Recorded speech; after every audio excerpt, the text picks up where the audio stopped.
COVID changed everything for me because I thought the American church was strong and courageous. I thought the American church was actually filled with Christians.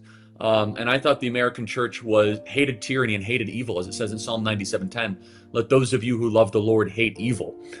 And I was totally wrong. I made the worst prediction in American podcasting where I looked into the camera similar to this and I said, hey, these lockdowns, they're not going to last a long time because the American church loves liberty. And that was one of the dumbest things I've ever said on my show, because the American church does not love liberty.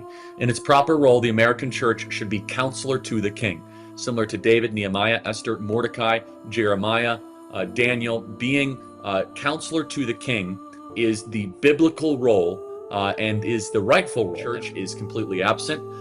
The American church is looking much more like a secular TED Talk with good coffee and organized parking with a rock concert in between.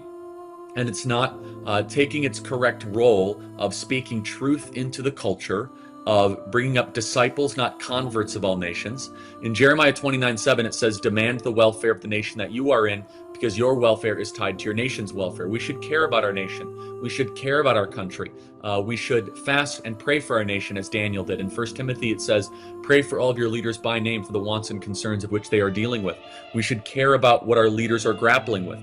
And so I'm afraid the American church hasn't done almost any of these things recently. I mean, there's still some great pastors out there. Pastor Jack Hibbs, Pastor Rob McCoy, the Barnetts in Phoenix. There are some wonderful churches, but the vast majority, I'm talking about 90+% of American churches, are cowardly and are not speaking out into the culture with truth and boldness and the goodness of the gospel.